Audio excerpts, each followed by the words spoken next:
Hi guys, I'm Dog. Welcome back to the Utopia Baseball League. I made a quick trade with Louisville today, and I thought I'd take you quickly sort of behind the trade. And I realized I could just come up here on the Utopia screen and just follow my hyperlinks. Louisville got Jon Johnson back from a terrible injury. He's rehabbing down in AAA Griswold. Gooks to put him on the market, and I contacted him and we made a deal for Jon Johnson for a couple of my minor leaguers, and we'll go into it a little bit. Johnson. Howard pretty much agrees with this assessment. Howard thinks his fastball is an 80 and curveball 45 or 50, right on the edge. He's still bringing the heat, maybe not this hot. Stamina still good, ground ball still good. He's a lefty, and the reason Gooks to put him up on the block is he came back from his injury fragile. Wrecked. I'm getting ahead of myself. One more. Johnson was injured with a partially torn UCL back in May of 2013. He missed a year for that. When he came back, his ratings didn't take an immediate hit. They stayed at the previous 75, 55, 50 level. But the following year, in July 14th, they didn't take a hit. I'm just stumbling all over. In 2014, they didn't take a hit. In 2015, they did. His stuff ceiling dropped. His control, more importantly, his control ceiling dropped. Nevertheless, he was fine. He actually looked to come back up to those ceilings after a couple of healthy years. He did have a forearm strain for 4 weeks in 2016, but he was poised to help Gooks out with Louisville's 2017 run to the championship. Unfortunately, Johnson was injured in mid-May 2017, just 2 weeks into the season. Damaged elbow ligament, out 13 to 14 months. So he comes back, and our first look at him is he's lost a little bit, but Howard doesn't think he's lost all that much.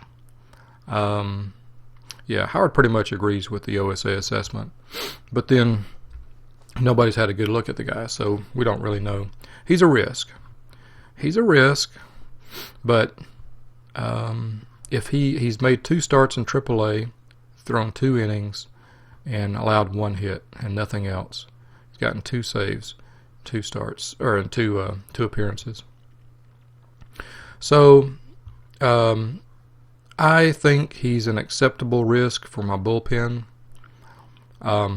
If you go back and look at my pen, and we will in just a bit. Drat. Hold on a minute. Let me get back to it. How do my Bandicam screen is hiding my taskbar. Hold on just a minute. Okay, after a quick cut here, I wanted to show you something about my pitching staff. One of the aspects of Roman Ramos is that he is fragile. He's had several severe arm injuries, as has Mario Nunez. However, what I wanted to call your attention to was in my current pitching staff, I have 5 guys with the fragile tag, including 3 relievers. Jason Piper, Manuel Cruz, that was a gut punch right there. He was durable at one point. And then Jose Hernandez. Hernandez was our ace one year. He was our ace closer. Jason Piper has been our ace closer in the past. They both have value, and they're both getting the job done for us. They have the fragile tags, as does Cruz. My sort of evolving philosophy has been that not to be too scared of the fragile tag, if I don't come to count on these guys too awfully much.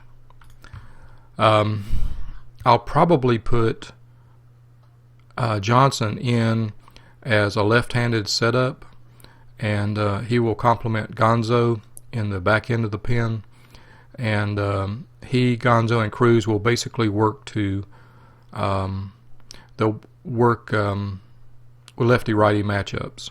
So that's kind of my thinking here. I'll pause and get back over to the UBL screen. Okay, so what did I trade Gooksta for Jon Johnson? Well, I traded two guys. Brad Weeks, who is a pitcher down in Durham. And by the way, Howard thinks more highly of the guy than this, quite a bit more highly of him than this. He's pitching pretty well down in Durham, 1.32 whip, 30 Ks to 10 walks, 4 home runs allowed in 5 starts. Howard's current assessment and potential assessment are both higher, significantly higher than what you see here. In fact, he says Brad Weeks is almost UBL quality. He just needs to get his control just a tick or two up. So he's kind of a bit of a long shot, but he's not that far of a long shot. Plus, he's got great pitch velocity for a starting rotation guy. Good stamina, good ground ball. Everything about this guy is good. I picked him up from minor league free agency. You can see he was around 15er in 2015, and I really hope this guy succeeds. He's still just 20. He's got more ceiling ahead of him. He was drafted by Richmond out of high school in 2015. He stayed a couple of years in the Richmond organization and was released in July of 2017. Oh, great. Sorry about that pop-up there. Remind me in 1 hour, please. HP support assistant. 1 hour. Go away. Okay. Sorry about the photo bomb. 1 hour. Go away. Okay. When I saw him out on in minor league free agency, actually after he had been released, he basically was unemployed through the end of 2017. In 2018, I was out scanning the minor league free agencies, and I saw some potential in this guy, and so I signed him in March of 2018 to a minor league contract. He was suspended earlier this year for throwing at some guy who charged the mound, but he was selected to the Single A All-Star game this year. He's had a really good year. In Durham, he started in Fremont, and you can see he had a great whip, 1.18 whip, 4.29 ERA. His BABIP was not so great, 3.19, but that could be a measure of the defense behind him, which is not very good. 4.2 VORP. He pitched really well. 12 starts, only allowed 5 home runs, only walked 21 guys. So I promoted him on merit up to Durham. Durham had a thin pitching staff, so and he's done pretty well in Durham. He's still settling in Double-A. He's got a little bit of acclimation to make, get used to the Double-A hitting. But this guy, I think he's on his way up. He's a few years down the road, he may be up in the UBL. And again, I want to remind you, he's a 15th rounder. 15-7 pick, 236th pick overall in the 2015 draft. Okay, that's Brad Weeks. The other piece that went in the trade, let me pause and find that screen, was Brad Weeks. Oh, CoStar just went live. Okay, sorry for the photo bomb. I got to turn off my Gmail Checker Plus auto updates. Jose Garcia, third base. He's on our AAA Little Rock Pelicans club. He has an interesting stat line, 227, 295, 473. He's a slugger. He's hit 17 home runs this year and 300 at-bats.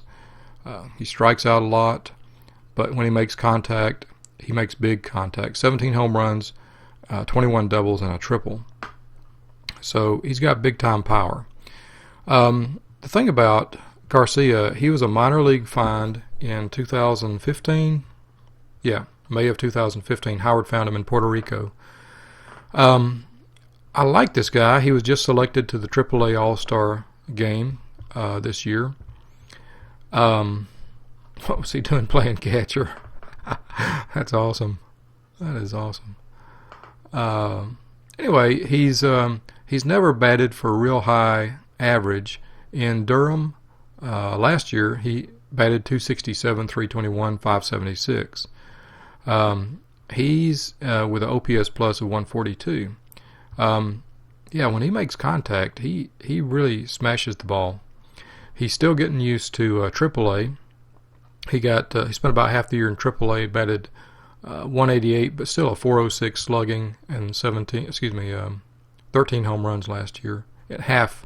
All of last year he hit 25 home runs in AA and AAA combined. So he's got what it takes to be a slugger. The question is, will his contact ratings come up enough to allow him a chance in the UBL? Maybe.